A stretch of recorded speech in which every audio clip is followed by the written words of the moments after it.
أن يتركوا أن يقولوا آمنا ربنا আলামিন বলেন তারা কি কথা মনে করে যে আমরা ঈমানদার, শুধুমাত্র এই কথা বলে তারা ক্ষান্ত, বাকি কাজ আর কোনো কাজ করার দরকার নাই। এই কথা তারা মনে করছে শুধু জবান দ্বারা বললে হবে যে আমি ঈমানদার।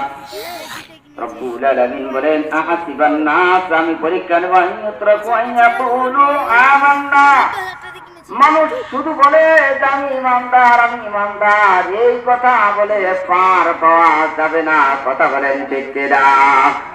এই কথা বলে পার পাওয়া যাবে না।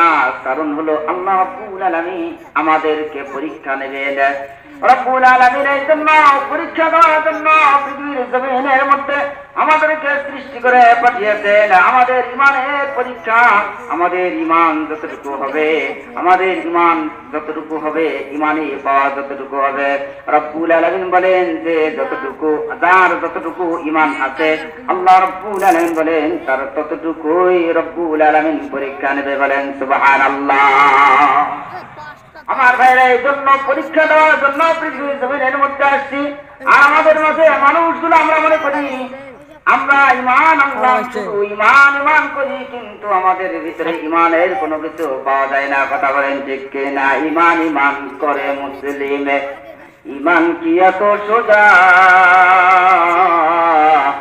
ঈমান ঈমান করে মানুষ, ঈমান কি এত সোজা?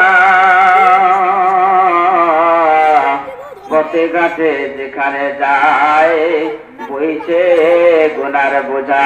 কথা বলেন ঠিক কিনা?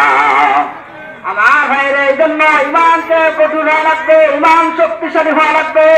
যদি আপনার ভিতরে ঈমান থাকে, ঈমান যতক্ষণ পর্যন্ত আপনার আমার ভিতরে ঈমান থাকবে, এই ঈমানদার কখনো অন্যায় অত্যাচার জুলুম কোনদিন নির্যাতন সহ্য করতে পারে না। কথা বলেন ঠিক কিনা? বিগত আগে আমরা 15 বছর এই জালেমের অত্যাচার জুলুম নির্যাতন সহ্য করে আমরা বাংলার জন্য 16টা বছর নির্যাতিত হয়েছে। কথা বলেন ঠিক কিনা? ঈমানদারদের জন্য এই জন্য ঈমানদাররা ঈমানকে পাকাপোক্ত করে